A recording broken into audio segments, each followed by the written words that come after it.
Gracias, Heriberto, por levantar esa oración y recordarnos que somos hijos adoptivos, comprados.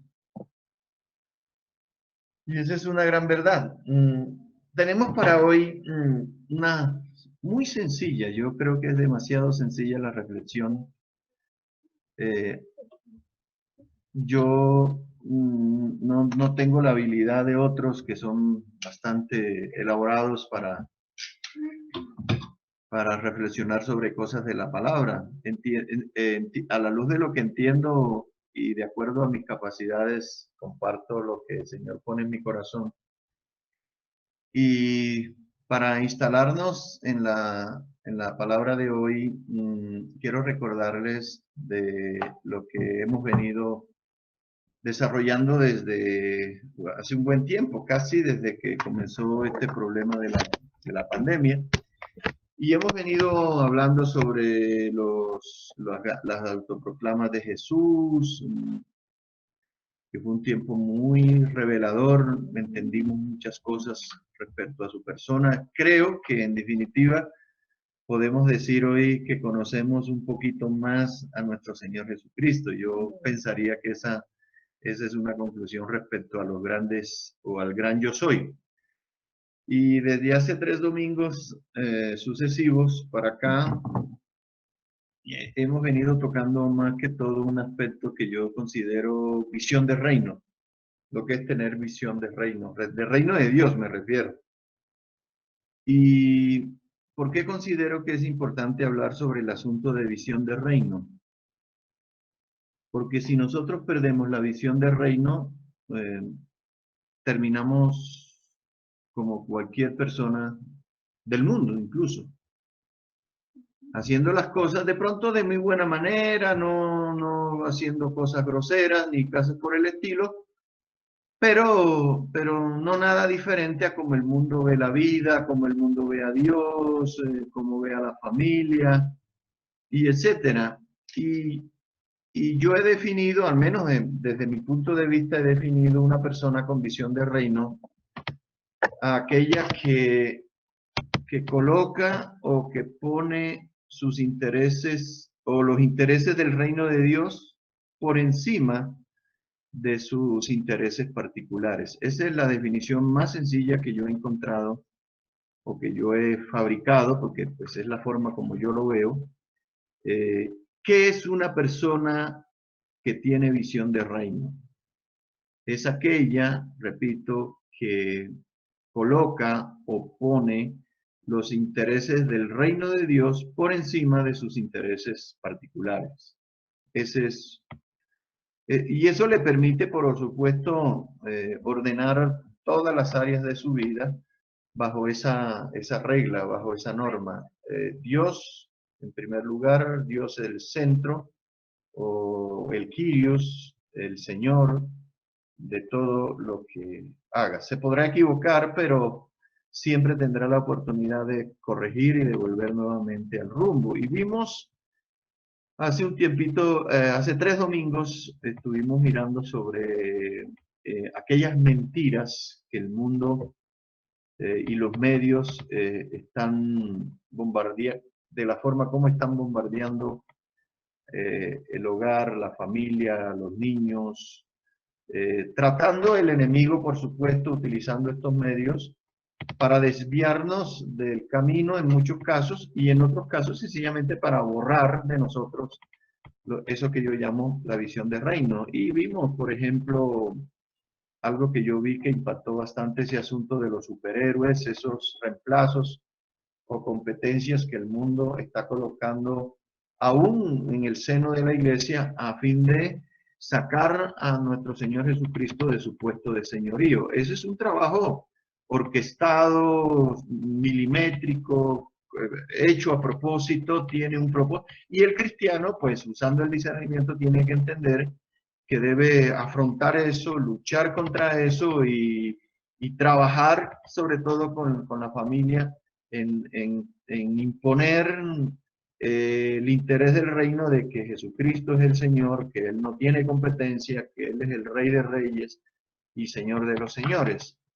El domingo pasado, bajo la misma óptica de visión de reino, vimos también lo que es la parte de la dirección divina. En definitiva, Dios es el que dirige nuestros pasos y Él tiene el control de todo. Un proverbio que me gusta mucho dice, hay camino que al hombre le parece derecho, pero su fin es camino de muerte. O sea que corremos el riesgo de creer de que sencillamente estamos haciendo las cosas bien, pero puede ser que bastante alejados de los intereses del reino. Entonces el Señor en este tiempo nos está llamando a una reflexión de considerar nuestros caminos, de que las circunstancias que nos pasan en este tiempo apuntan a que los propósitos del Señor se sigan cumpliendo, se van a seguir cumpliendo, pase lo que pase, y que no nos dejemos desviar ni por nuestros propios criterios o conceptos, ni tampoco por lo que está sucediendo en el mundo. Él está en el trono, es inamovible, nadie va a atentar contra su poder y su autoridad, ni tampoco en contra de su condición de Dios. Y hoy vamos a analizar un aspecto que los va a poner a pensar también un poco, y eso espero que pensemos un poco, sobre otro aspecto que es tener visión de pueblo, de iglesia, y eso bajo el concepto de familia también. Y también un asunto muy puntual, que es el asunto de lo que nosotros llamamos la adoración, que la Biblia a todo momento nos está llamando a trabajar inteligentemente en rendirle culto de adoración a nuestro Dios. Si ustedes han leído, aunque sea medianamente, las Escrituras y sobre todo los Salmos, ustedes encontrarán que los Salmos llaman, exhortan, animan a toda la creación a alabar y adorar a nuestro Dios. Y es un llamado general. Hay canciones, por ejemplo, que los árboles aplauden, que las olas del mar, o sea, incluso las cosas inanimadas, Dios las ha facultado para que a su manera le den la gloria al que la merece, a su creador. Nosotros estamos, como seres humanos y los ángeles, estamos en una categoría especial porque tenemos capacidad de inteligencia, tenemos raciocinio, podemos decidir. Y este es un asunto muy puntual porque a nosotros los seres humanos nos toca decidir, tomar la decisión voluntariamente de adorar a nuestro Dios. Y que ese va a ser nuestro mayor privilegio, nuestra mayor... ¿ah? Sí, darle la honra, darle la gloria. Ese es el llamado. Ahora, si toda la creación fue llamada o fue diseñada para adorar a Dios, el no dársela es una falta grave para nosotros.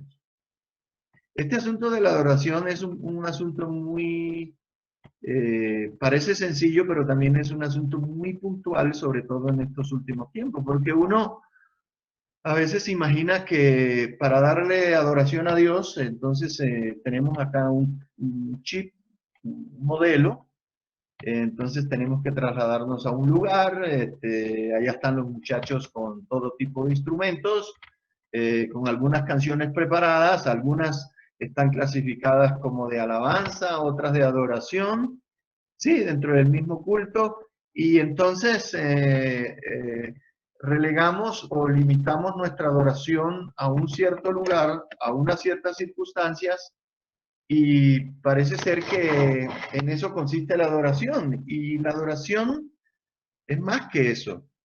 Ese es simplemente un aspecto de la adoración, que está confinada a un lugar, a una circunstancia, que es alabar al Señor en forma comunitaria, como pueblo, como familia. No está mal, pero mal sí es pensar que adoramos a Dios solamente cuando vamos a esos ciertos lugares.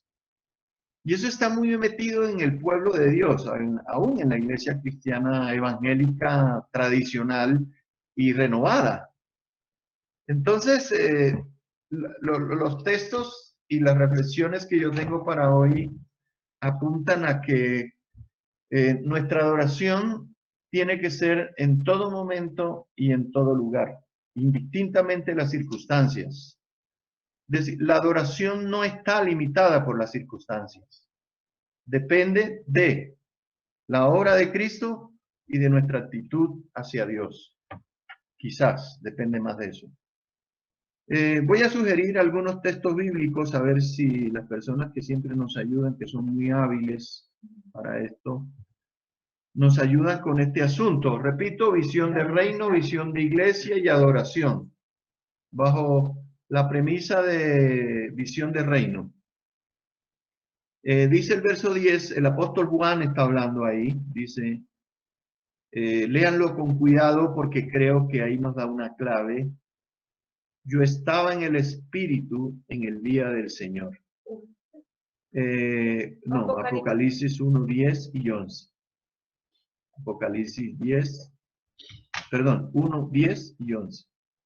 Yo estaba en el Espíritu en el día del Señor y oí detrás de mí una gran voz como de trompeta que decía, lo podemos leer ahí todos, que decía, yo soy el alfa y la omega, el primero y el último. Escribe en un libro lo que ves y envíalo a las 7 iglesias que están en Asia, a Éfeso, a Esmirna, a Pérgamo, Tiatira, Sardis, Filadelfia y la Odisea. Y en el 12 dice que él al escuchar la voz se volvió para ver quién era el que hablaba y descubre que quien habla es nada más ni nada menos que nuestro Señor Jesucristo. Y esa es la entrada, la introducción del capítulo 1 de Apocalipsis a toda la profecía que sigue para adelante, la adoración celestial en el capítulo 4, los sellos, las trompetas, las copas, el juicio, cielo nuevo, tierra nueva, etcétera, etcétera. Pero fijen su atención perfectamente en la primera expresión. Yo estaba en el Espíritu en el día del Señor. Ahora, yo traté de estudiar un poco qué significa estar en el Espíritu. Y la definición más, creo que acertada, al menos de lo que yo entendí, es ser guiado por el Espíritu Santo. Ser guiado por el Espíritu Santo. Es decir, adorar a Dios, vivir la vida, siendo guiados por el Espíritu Santo. Es lo que yo entendí. Si de pronto alguno tiene alguna un sinónimo para eso o una definición mejor, creo que está en libertad para hacerlo. ¿Alguien abrió un micrófono por ahí? Ya. No, Está abierto. Sí, está abierto, sí. Ahora miremos otro versículo para tomarlo como centro, como eje de esta reflexión. Apocalipsis 21. Esta apunta más al concepto de iglesia que nosotros tenemos hoy en día. Apocalipsis 21, versículo 10, versículo 22 y versículo 23. Y creo que es una expresión muy bonita, una revelación muy bonita de lo que realmente es ser pueblo o iglesia de Dios. El verso 21 dice, 10, perdón, y me llevó, y fíjense cómo Juan sigue usando el mismo lenguaje, y me llevó en el espíritu a un monte grande y alto, y me mostró la gran ciudad santa de Jerusalén, una visión que descendía del cielo de Dios, teniendo la gloria de Dios. Y describe y empieza a describir todo lo que es esta ciudad, la nueva o la gran Jerusalén. El verso 22, adelantamos un poquito el verso 22, tiene algo que para mí es bastante revelador. Dice, y no vi, ¿qué no vio? Que no había. ¿Qué no había? No había templo. Porque el Señor Dios Todopoderoso es el templo de ella y el Cordero. Imagínense. Esto es impresionante. Y toda la ciudad no tiene necesidad de sol ni de luna que brillen en ella, porque la gloria de Dios la ilumina y el Cordero es su lumbrera. Y las naciones que hubieran sido salvas, dice ahí adelante, andarán a la luz de ella y los reyes de la tierra traerán su gloria y honor a ella. Sus puertas nunca serán cerradas, pues allí no habrá noche y llevarán la gloria y la honra de las naciones a ella. Y en el 27, pues ahí da una descripción de quiénes son los que pueden estar o no estar. Dice, no entrará en ella ninguna cosa inmunda o que hace abominación y mentira, sino solamente los que están inscritos en el libro de la vida. Entonces, a mí me llama la atención, mirándolo desde la óptica de lo que hoy la iglesia tiene como la idea de lo que es ser pueblo de Dios, de lo que es ser cristiano, etcétera, etcétera. Y Juan, a la usanza antigua, notaba que por lo menos en Jerusalén había un templo grandísimo, hermoso. Y lo primero que notó cuando vio la Nueva Jerusalén es que no había templo. Y no sé si fue que se puso un poquito nervioso, eso lo asumió acá. Dije, no hay templo. ¿Cómo hacemos ahora entonces para adorar a Dios? No hay templos. ¿Qué hacemos? Entonces, esa idea de templo es la idea que el Señor quiere como que desarraigar de nuestra mentalidad para que así nuestro culto a Dios, nuestra adoración a Dios sea de la manera como aquí lo está estableciendo el apóstol Juan, y más adelante vamos a leer una de Pedro, que tiene que ser en espíritu y en verdad.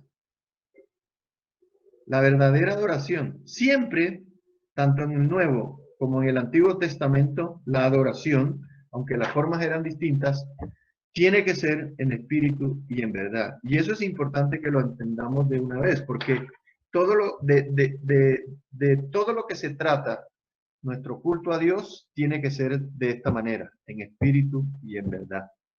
Juan dice, yo estaba en el espíritu. Y cuando él estaba en esa condición de estar en el espíritu, fue cuando el cielo se abrió para él. El cielo se abre cuando estamos en esa condición de estar en espíritu y en verdad. Es una condición, un estado. Y no es el fruto de ciertos momentos, ciertas ocasiones. En la gracia no es así.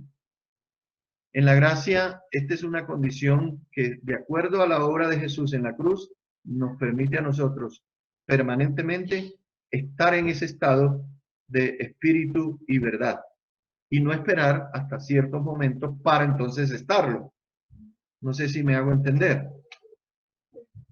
Y repito esta idea. Toda la revelación que el Señor le mostró al apóstol Juan requirió una disposición o actitud del profeta ante la persona del Espíritu Santo. Otra forma de decirlo podría ser indistintamente de que si el Espíritu Santo no nos habla, no nos abre el entendimiento, difícilmente nosotros vamos a poder ni acercarnos a Dios, ni tampoco adorarle como Él lo requiere. O sea que ser guiados por el Espíritu Santo es la actitud normal, correcta, para ver, adorar y recibir mensajes o revelaciones de parte de Dios. Ahora, la contraparte a esto es estar en la carne. Ahí Pablo lo define muy bien. Es decir, que cuando andamos en la carne o pretendemos andar en la carne, los cielos se cierran. ¿Sí? No hay visión ni hay revelación. Y eso tiene su efecto de muerte en nuestra alma, en nuestro espíritu. Y sí. Recordarán también ustedes el encuentro de Jesús con la mujer samaritana, lo tenemos recién Y yo mencioné que cuando tocamos el tema del agua de vida y usamos como ejemplo la mujer samaritana, yo mencioné que al menos había tres aspectos en toda la historia. Estaban los prejuicios de los judíos, está el encuentro personal de Jesús con la mujer y con los samaritanos, y está también este otro aspecto que no lo tocamos en ese momento, solo lo mencionamos de soslayo, que es el asunto precisamente que yo estoy tocando hoy, que tiene que ver con el culto y con la adoración. ¿Mm? Y ese punto es vital, sigue siendo vital para nosotros hoy.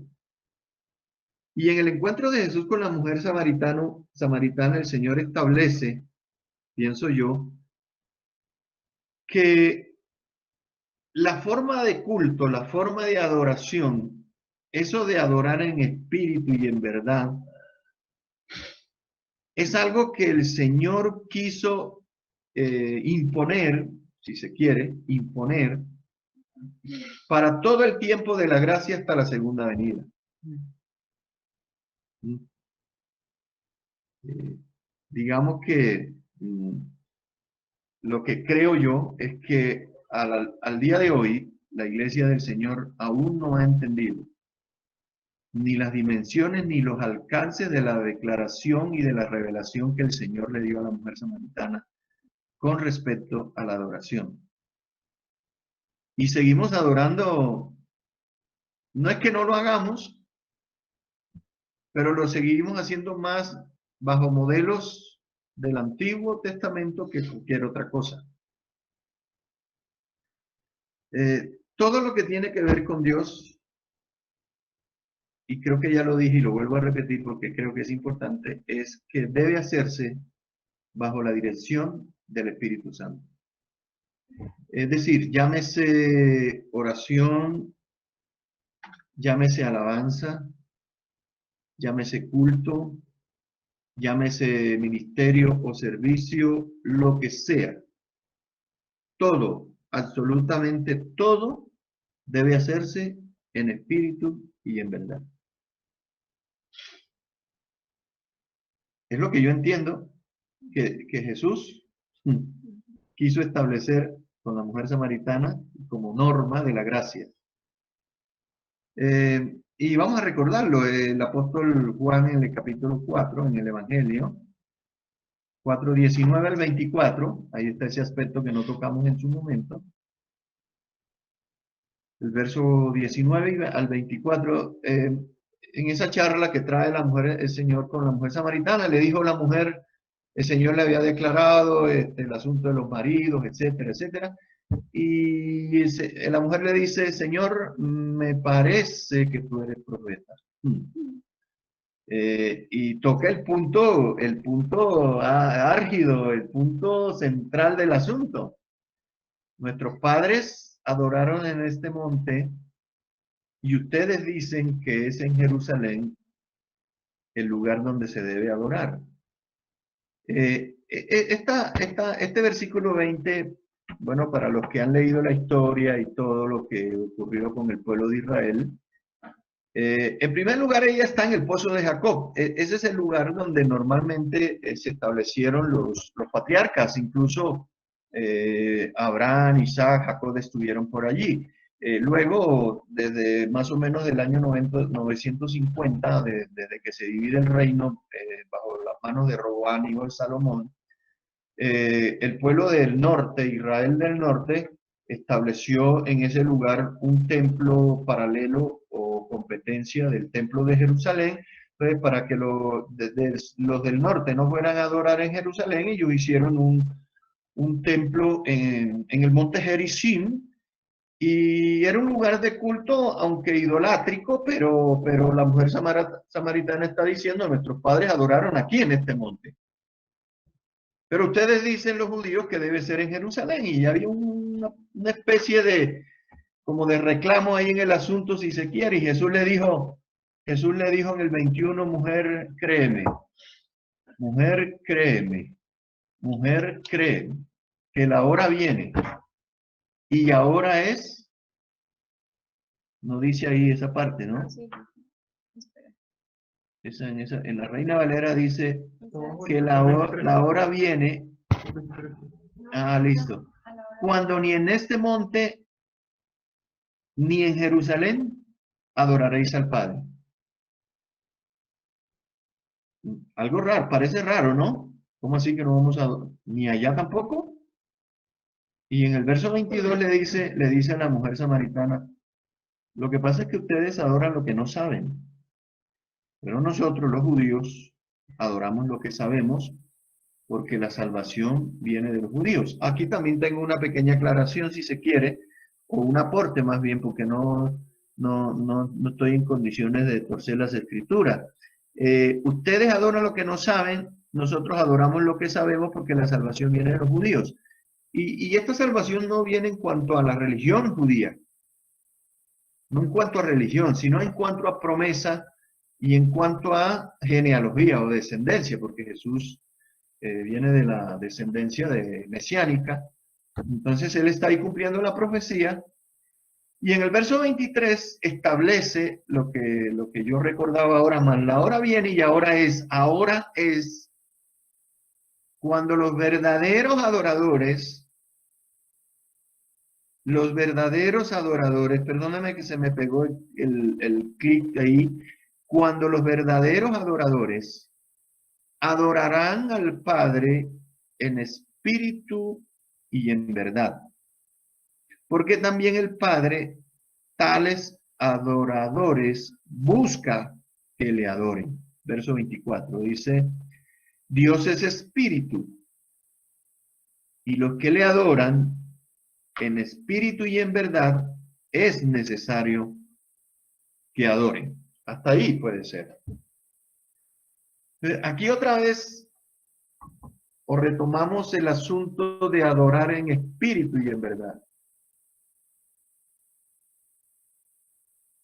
Y la pregunta que yo me hago es, ¿realmente la iglesia ha entendido esto? En la dimensión que tiene, lo que el Señor buscaba, lo que el Padre busca. Y me llama la atención el hecho de que diga que el Padre está buscando ese tipo de personas, ese tipo de adoradores. Y si las anda buscando debe ser porque son muy escasos. Esas son reflexiones que yo hago sobre ese texto. ¿Mm?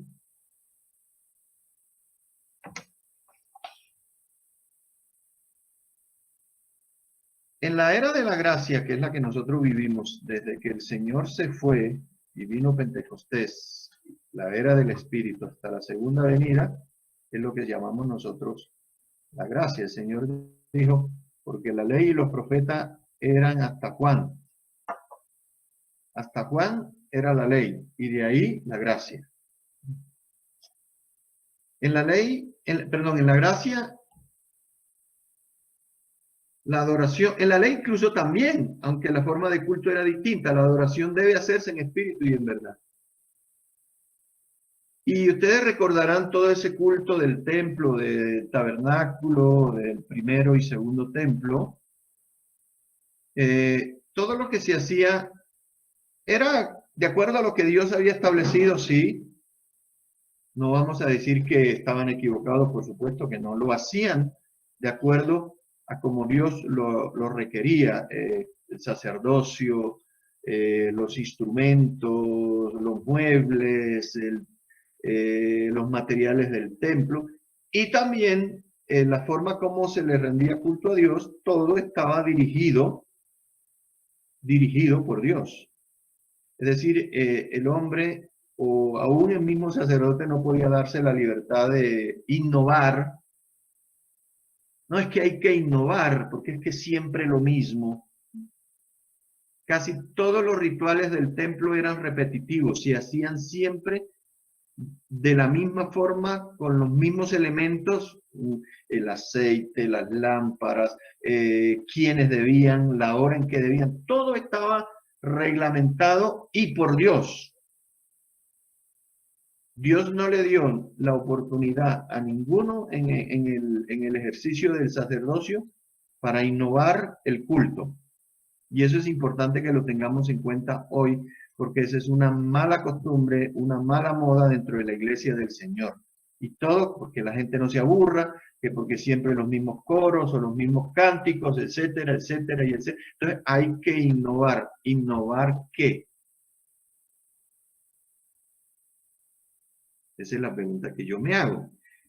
Y repito la idea, en la gracia es en espíritu y en verdad, aunque en la ley también, pero todo el culto y todo lo que se hacía era un poco más externo, es decir, eh, era algo visible, aún las tablas de la ley y la ley de Dios eran externas, estaban escritas en dos tablas, ¿sí? Pero el Señor prometió que para este tiempo, ahí usted lo mira en Jeremías, en que seríamos lavados, en Jeremías 31, 33, por ejemplo, y Dios establece de que en la era de la gracia Él iba ya no a poner las cosas en cosas externas, sino en las tablas del corazón, y usa esa figura. Iba a imprimir en nuestro interior, en nuestro espíritu, y eso tiene que ver también con el culto y la adoración a Dios, la forma de hacerlo. Ustedes notarán que hoy los cultos, muchos cultos son muy almáticos, demasiado emocionales, apuntan a mover las emociones de la feligresía. Y no es culpa de la feligresía si se quiere. Yo pienso que en este caso es el liderazgo el que falla al pretender mover las emociones de las personas. Eh, Pareciera que dan a entender de que si no movemos eso de esa manera, entonces no hay alegría, no hay júbilo, no hay gozo. Entonces los cultos se han vuelto demasiado almáticos, emocionales y muchas veces poco espiritual. Y eso no va de la mano con lo de adorar en espíritu y en verdad. Y ciertas formas de ritmos, sobre todo musicales, ayudan a mover esta parte almática y se usa mucha salsa, rock, reggaetón, bueno, y los tantos géneros musicales que existen, porque imagínense un puertorriqueño que no cante en salsa, hermano, se muere. O un costeño acá que no cante con acordeón y vallenato, entonces también se muere. Y en Boyacá, si no es con carranga, se muere. Y los llaneros, si no es con joropo, arpa y maraca, también se muere. Entonces hay que entender de que el culto a Dios en espíritu y en verdad se podrán usar instrumentos musicales, pero tiene que ser guiado por el Espíritu Santo también, hermano. Yo me hago una pregunta respecto a esto porque bajo el contexto de visión de reino, yo les hago esta pregunta. ¿Y qué pasa con la cultura del reino? ¿Qué pasa con las costumbres del reino? ¿Qué pasa con el folclore del reino? ¿Qué pasa con las fiestas del reino? ¿Qué pasa con la moda del reino? ¿Es que acaso el reino de Dios no tiene su propia cultura, su propio folclore, su propia música, sus propias costumbres, para que tengamos que adoptar costumbres del reino de las tinieblas para adorar a Dios? Me refiero a la cultura del reino. Eso confronta. Me pone un poquito en el plano del legalismo y todo lo que ustedes quieran, pero pensemos en eso. Si Dios no le dio al hombre en el antiguo pacto ninguna oportunidad para innovar en todo lo que tenía que ver a las costumbres, a las actividades del culto, ¿por qué en la gracia entienden algunos como que tenemos libertad para innovar y para cambiar todas las cosas? Y sobre todo en este asunto tan sensible y vital que es el culto y la adoración a Dios. Porque esto del culto a Dios es vital para nosotros. Es nuestra vida. Es más, para eso hemos sido creados, diseñados para eso, para rendir y dar culto a nuestro Dios. Y como Él quiere. y guiados por su espíritu.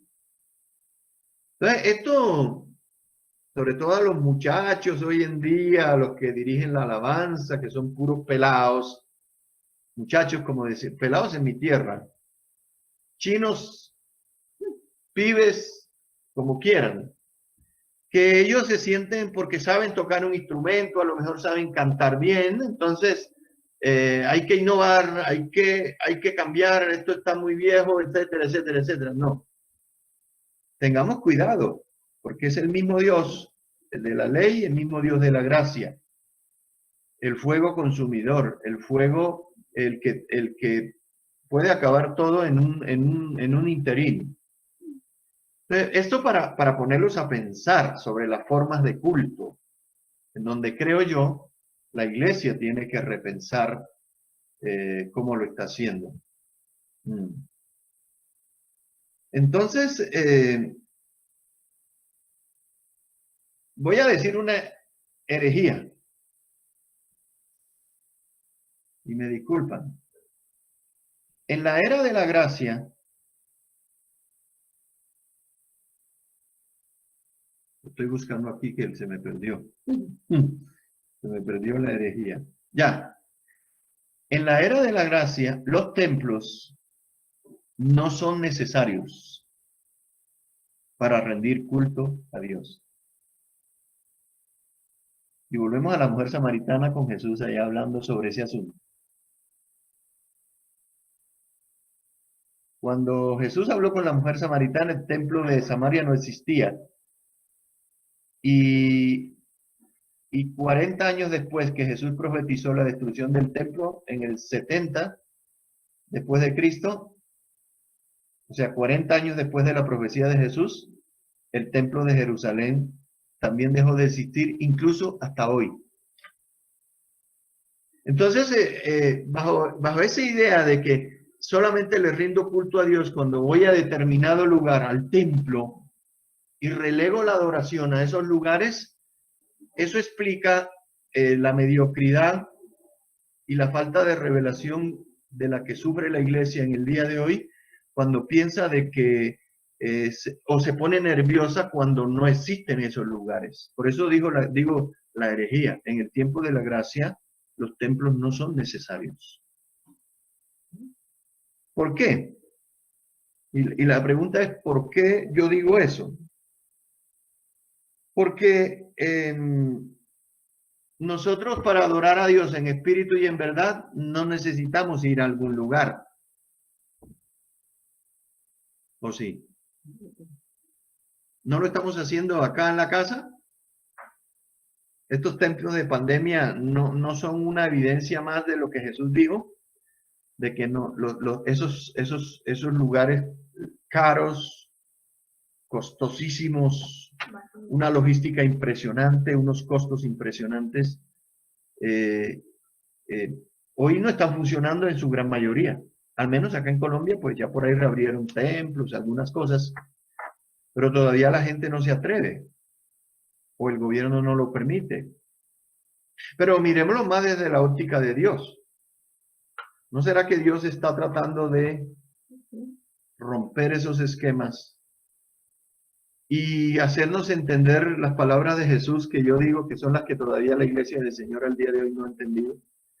Que a Dios se le puede adorar perfectamente en espíritu y en verdad, en la casa, en el carro mientras vamos manejando, en el Transmilenio acá, en el tren, en la cocina, en el baño, en el trabajo, en todo lugar, porque el culto a Dios no está limitado ni por las circunstancias ni por los lugares. Y si nosotros aprendemos a adorar a Dios de esa manera, lo estamos haciendo más al modelo bíblico que cualquier otra cosa.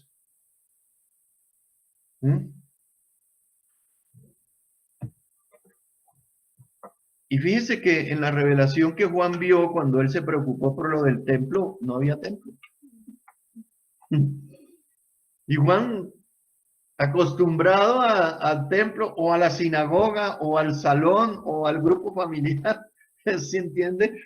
Juan se puso un poco, yo digo acá, ¿no? Interpreto, están, uy, pero entonces aquí donde vamos a, ¿A dónde nos vamos a congregar el domingo? Aquí no hay templo. Y es que Dios está diciendo, es que no es necesario. Tiene su utilidad. Ahora voy a explicar un poco eso. No es que no sirvan, pero, pero no son indispensables para adorar a Dios en espíritu y en verdad. Eso es lo que trato de decir. Y dice en la Nueva Jerusalén que el Señor nuestro Dios es el templo de ella. Imagínense, el Señor nuestro Dios es el templo de ella y el Cordero es la iluminaria. Por eso Jesús dijo, yo soy la luz del mundo, me parece. Ahora, el apóstol Pedro, bajo la luz de la visión también de reino y desde la óptica de la gracia y de adorar en espíritu en verdad, ¿qué dice el apóstol Pedro? A mí me da la impresión de que tanto Pedro como Juan entendían lo que Jesús le dijo a la mujer samaritana muy bien.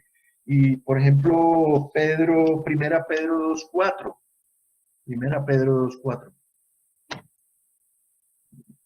Sí.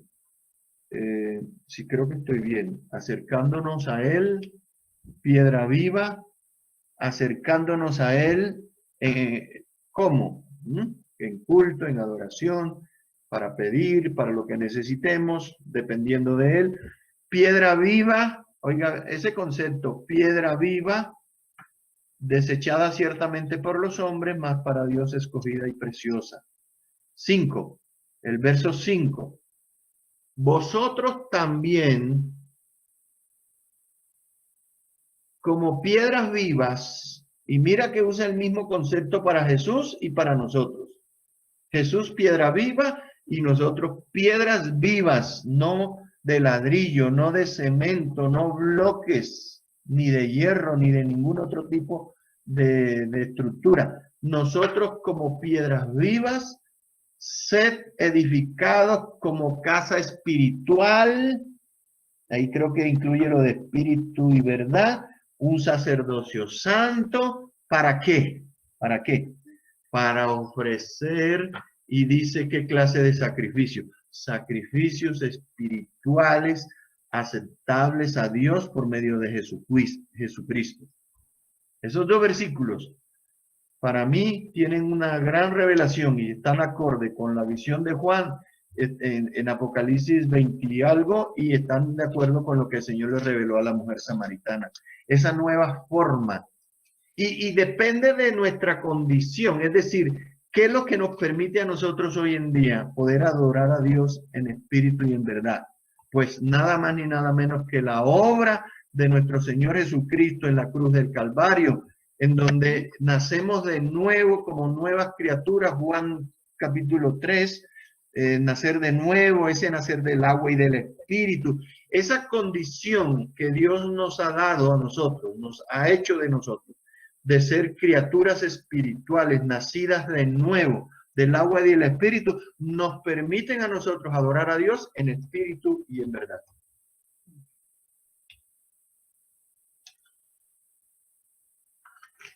A menos, eso es lo que yo también entiendo, o sea, usted vaya acumulando y vaya anotando cosas, porque hay algunos que anotan, y hasta los errores que yo cometo los anotan, yo sé de eso.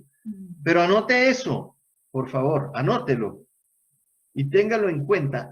Es un asunto de nueva naturaleza, de nuevo nacimiento.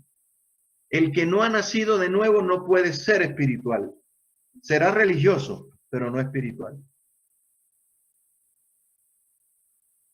El religioso jamás podrá ayudar a adorar a Dios en espíritu y en verdad. Jamás. ¿Por qué? Porque no ha nacido de nuevo. Pero nosotros hemos nacido de nuevo. Eso creo. Y esa condición, que es el resultado de la obra de nuestro Señor Jesús en la cruz, al darnos nueva vida, al nacer de nuevo por el agua y por el bautismo, nos permite a nosotros adorar en espíritu y en verdad. Ahora, la Escritura hace una revelación mucho más fuerte, más potente. Dice que nosotros somos templo del Espíritu Santo. A la luz de lo que Pedro está diciendo aquí, piedras vivas. Él no habla de ladrillo, de cemento.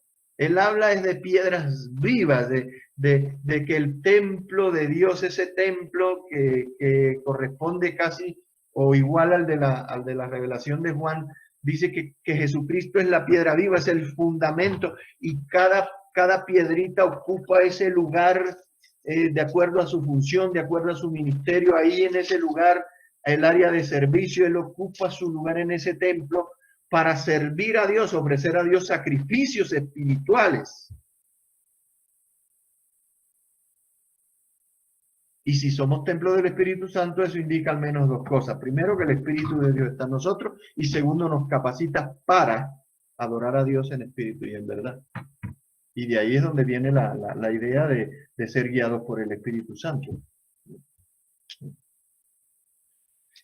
Ahora viene la pregunta del millón. Si los templos no son necesarios, según mi concepto, ¿no? ¿Qué hacemos?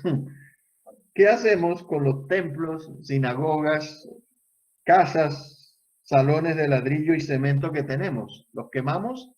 ¿Los vendemos? ¿Qué hacemos? ¿O los regalamos? ¿Qué hacemos? Entonces, la conclusión es, si hemos entendido lo que es adorar en espíritu y en verdad, y tenemos los templos, no es que no sirvan, pero ya entran en un plano de que sirven para los intereses del reino, porque pueden servir para acopio, sirven para reunirnos, para adorar al Señor como pueblo de Dios en espíritu y en verdad, sirven como, pueden servir, algún hermano dijo que los templos son clínicas o bodegas, o alguno incluso lo comparó con un manicomio. Sí, yo leí a un autor que decía que esos lugares tienen que servir de logística del reino, pero no pueden reemplazar ni pueden limitar o relegar la adoración de Dios a esos lugares. Entiendo por qué Dios los quiere tumbar. ¿Por qué el Señor dijo ni aquí ni allá? Porque Él quería sacar ese esquema de la adoración confinado a un lugar determinado. Y son cosas que Dios, el templo, el mismo Dios le dio el diseño a Salomón, a David, lo mismo a Moisés. O sea, no es que no sean necesarios, pero el culto a Dios no está limitado a ese lugar. Ya no. Si lo estaba en la ley, ya eso pasó. Ahora estamos en la gracia, en donde rendimos culto a nuestro Dios en todo lugar, en todo momento y en toda circunstancia. Aún en tiempo de pandemia, aunque creo que la iglesia no debe estar en pandemia. Entonces, repito, esos lugares, como los templos, son útiles, pero no indispensables. Son de carácter logístico, como bases como hospitales o clínicas, donde llegan los dislocados, los fracasados, los heridos, los golpeados por la vida, los fracasados, y ahí la iglesia hace ese papel terapéutico de mostrarles al Señor, de darles a conocer al Señor y hacer ese trabajo terapéutico de sanarlos, orar por ellos, congregar, etcétera. En tiempos de crisis pueden servir como bodegas para alimentos, para refugiados, para cualquier otro tipo de cosas. Ese creo yo es la utilidad más viable para los lugares que nosotros consideramos templos.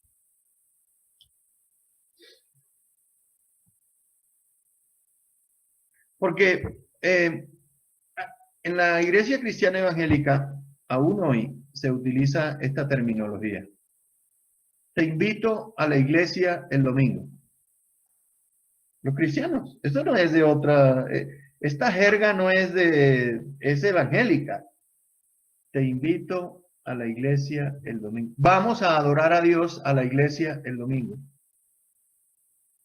Y yo oigo eso y yo digo, este no tiene ni idea de lo que es ni iglesia y mucho menos de lo que es adoración.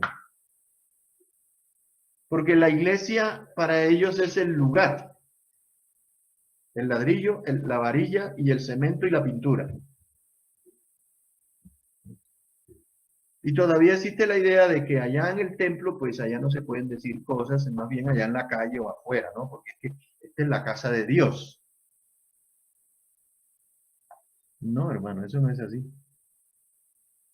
¿Sí? Y lo que está demostrado por la Escritura es que nosotros somos el templo del Espíritu Santo es nuestro ser, nuestro cuerpo, nuestro cuerpo. Pablo dice que nuestro cuerpo es templo del Espíritu. Cuando habla ya de no os unáis en yugo desigual con los incrédulos y todo este asunto, habla de que el cuerpo nuestro ahora es el templo del Espíritu Santo, porque el Espíritu Santo mora en nuestro espíritu. Y desde allá es donde debe fluir todo lo que tiene que ver con el Señor, con adoración, con culto de adoración. Es desde allá, desde el espíritu. Ahora, cuando el espíritu se activa y produce todo esto de adorar a Dios, pues por supuesto que involucra también nuestra alma. No es que somos un ser tripartito, pero integral. Participa nuestra alma, podemos llorar, que son las emociones, podemos sentir y podemos usar el cuerpo para moverlo, ya sea danzar. No digo bailar porque ese término no cabe ahí, creo.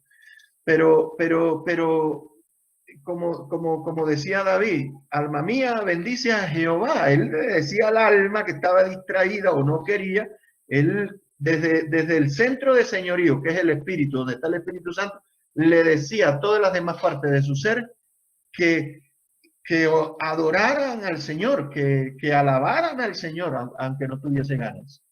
Porque es que el alma no quiere. El alma no quiere. Entonces, estos modelos que están muy arraigados aún en la iglesia cristiana evangélica, de culto y de iglesia, yo digo que el Señor está trabajando mucho para desarraigarlos. Esto de la pandemia yo creo que encaja muy bien en eso. Porque nuestros cultos se parecen más al modelo del Antiguo Testamento que al modelo de la gracia. Y todo la parafernalia que se usa, la música, la danza, todo eso es más parecido a lo del Antiguo Testamento que a la gracia. O en el peor de los casos, nuestros cultos se parecen mucho más al católico romano que al modelo de la gracia. Porque cuando en la iglesia tradicional es donde se utiliza esa idea de vamos a la iglesia, cuando ese es el lugar donde se reúne la iglesia, eso es distinto. Vamos a la iglesia. Pregunta, ¿a cuál iglesia vamos? Más bien, vamos al salón donde se reúne la iglesia. Eso sí puede ser. Entonces, esos esquemas enquilosados, rígidos, pero antiguos, y como la mayoría de nosotros venimos de esa tradición religiosa, todavía dentro de la iglesia cristiana seguimos utilizando esos conceptos, hasta cristianos que todavía entran y se hacen la señal de la cruz. Eso está arraigado, pero es una mala costumbre en el pueblo de Dios. Y eso vienen a ser más bien odres viejos, no corresponden al vino nuevo, no son... entonces, el vino nuevo hay que echarlo en odres nuevos, porque si el vino nuevo lo echamos en odres viejos, se va a perder el vino y se van a romper los odres. Hay un daño total, una ruina total ahí. Entonces, todo tiene que ser de acorde a la creación, a la nueva creación. El vino nuevo es el espíritu, los odres nuevos somos nosotros como nuevas criaturas, y eso tiene que haber empatía entre esa nueva criatura y el Padre Celestial, que es espíritu. Por eso Jesús dijo, Dios es espíritu, y los que le adoran es necesario que lo hagan de esa manera. De relegar nuestros cultos y nuestra adoración a estos lugares es una enorme falta de revelación y de negligencia, porque ahí está en la escritura, creo yo. Yo pienso, qué tristeza tener que esperar hasta el domingo para ir a adorar a Dios. Qué tristeza, repito, tener que esperar hasta el domingo para ir a adorar a Dios. Y si por ahí falto, ya son cada 15 días. Y si por ahí falto, por ahí cada mes. qué tristeza. Con razón uno nota esa sequedad en los cultos, porque como está relegado al área del templo, la adoración y la alabanza a Dios, y el resto de los días, ¿qué? ¿El resto de la semana qué? ¿El resto del mes qué? Entonces, nunca se le da culto a Dios en la casa o en los otros lugares, como dije ya, y lo relegamos al domingo para ir al templo. Bueno, allá simplemente lo hacemos como pueblo, porque cumple su función de ser edificados como pueblo, como familia, el asunto de la comunión, que es un factor de crecimiento para el cristiano. Te invito a la iglesia el domingo, repito. Una mala costumbre o también un mal decir. Yo digo, esto hay que desarraigarlo del pueblo de Dios. Nos vemos en la iglesia a las 10 de la madrugada, para los que madrugan. Nos vemos en la iglesia el domingo.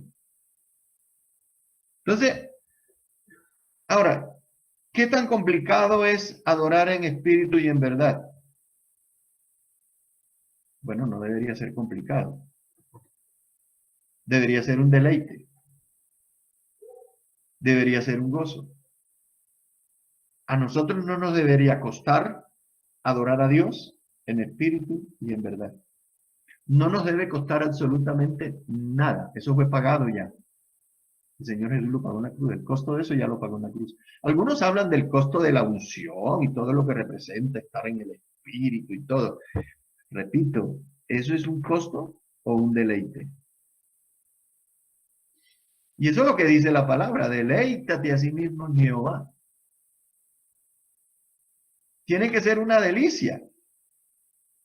Y para mí, a mi entender, adorar a Dios en espíritu y en verdad debe ser lo más natural para un cristiano.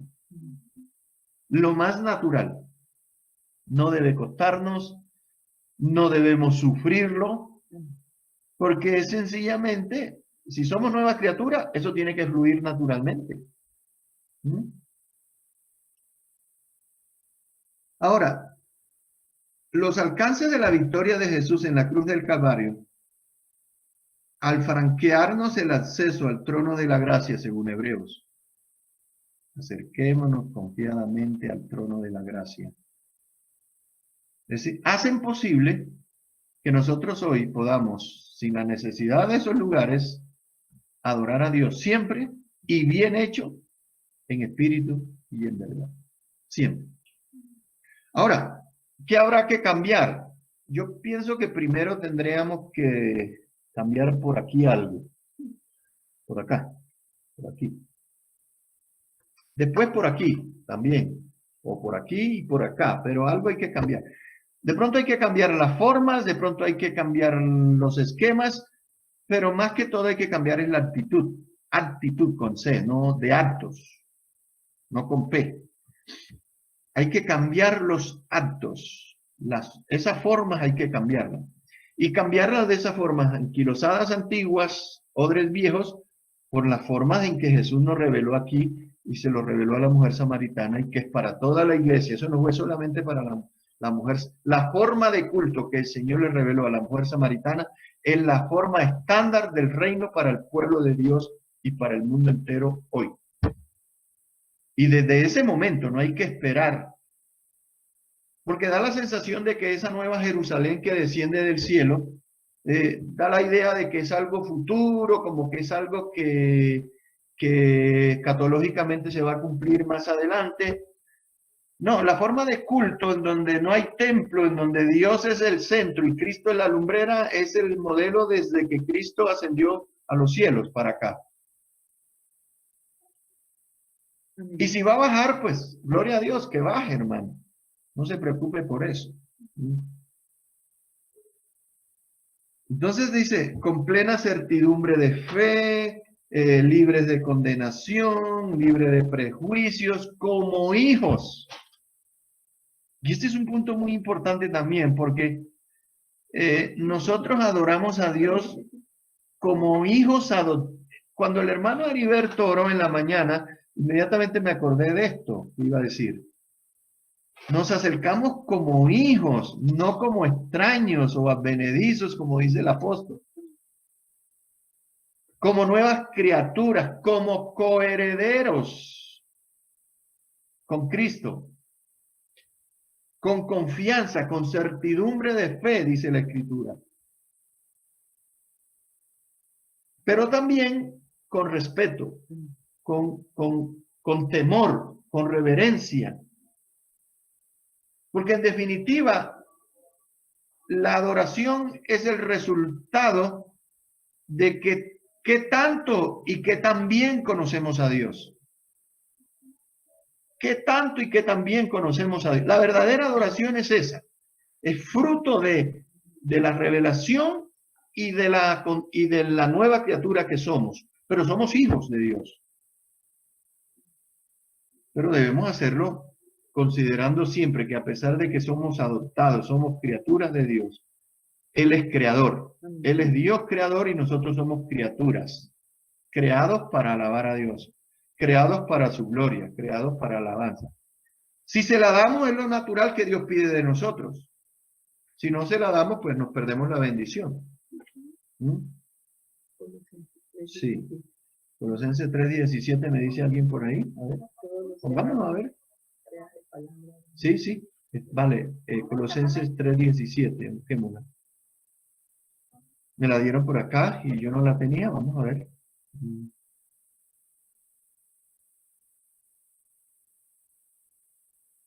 3:17. Ya lo encontramos.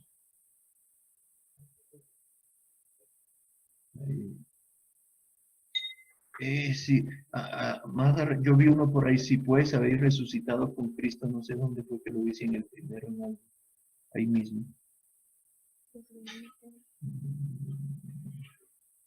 Dice, hermano Arturo, 3:1, Colosenses 3:1. Sí, dice, si pues habéis resucitado con Cristo, ahí está la nueva criatura.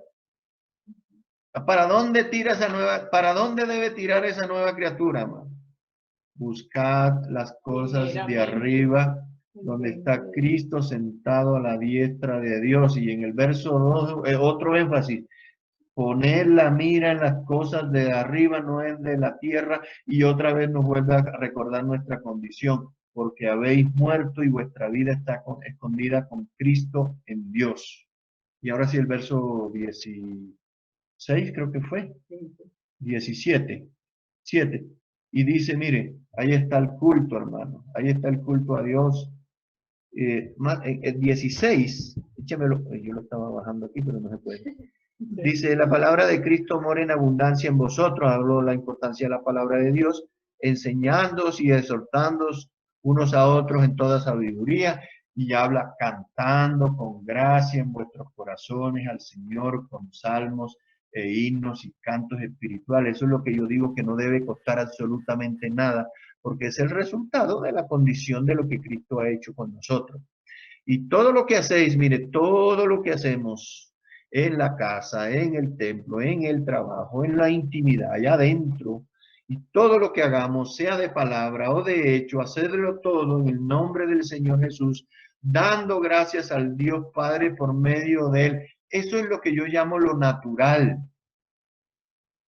Eso debe fluir de una manera natural, porque ese es el resultado de ser nuevas criaturas en Dios. Entonces, ya lo dije que no nos debe costar, pero a mi entender, tanto Pedro como Juan, como el apóstol Pablo, aunque algunos no lo dijeron tampoco, pero como todo el Nuevo Testamento prácticamente lo escribieron Pedro, Juan, Pedro y Pablo, todos ellos entendían muy claramente cuando hacían sus escritos bajo qué concepto, bajo qué luz dijeron lo que dijeron, guiados por el Espíritu Santo, bajo el concepto de la gracia, bajo el concepto de adorar a Dios en espíritu y en verdad. Repito, aunque algunos no lo dijeron explícitamente, pero Pedro, Juan, sí lo dijeron explícitamente. Y el Señor Jesús en Juan en el Evangelio de San Juan capítulo 4, con la mujer samaritana. Entonces, esto es lo que yo digo, Esto crea en muchos sectores de la iglesia, esto que yo digo, y más porque lo digo yo y en la forma como lo digo, esto crea cierto escozor porque es un atentado en contra de esa estructura evangélica tradicional y actual y en boga y de moda que no corresponde a lo que realmente es adorar a Dios y en espíritu y en verdad. Y repito, el asunto con Dios, de nosotros con Dios, es el asunto de cómo le rendimos culto a ese Dios. ¿De qué manera? ¿De qué formas? Y si lo hacemos a la manera de Dios, guiados por el Espíritu, o nos la vivimos innovando, o no innovando al estilo tradicional con las mismas cosas, pero bajo la luz del Antiguo Testamento y no bajo la luz de adorar a Dios en espíritu y en verdad.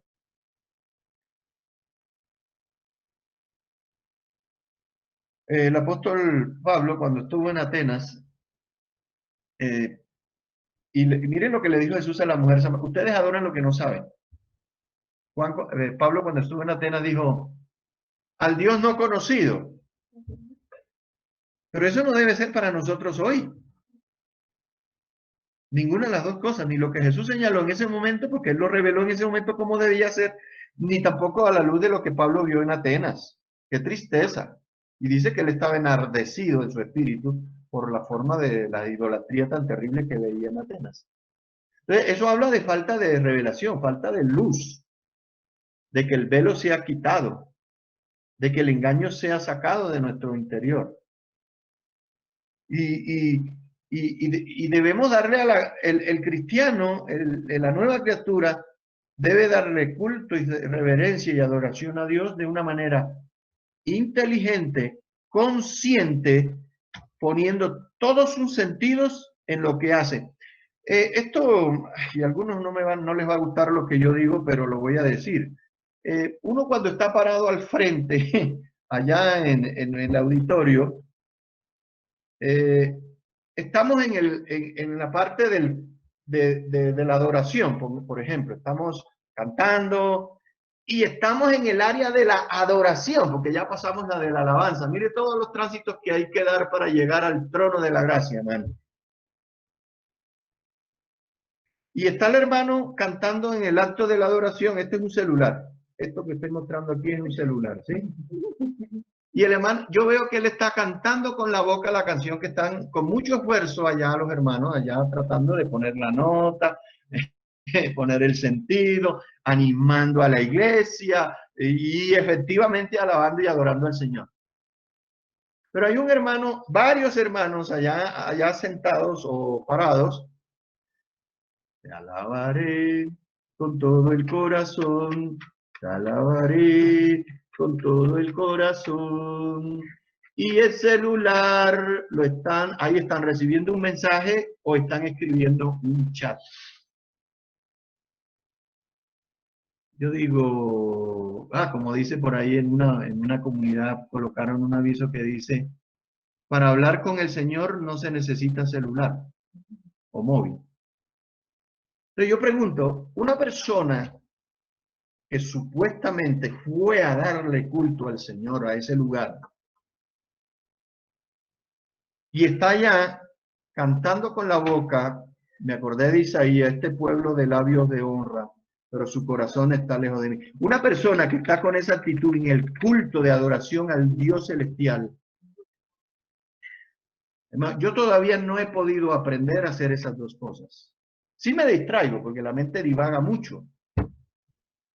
Entonces, cuando yo digo que cuando se trata de adorar a Dios en espíritu y en verdad, es donde usted tiene que poner todo el sentido de su vida, tiene que poner su vida allí.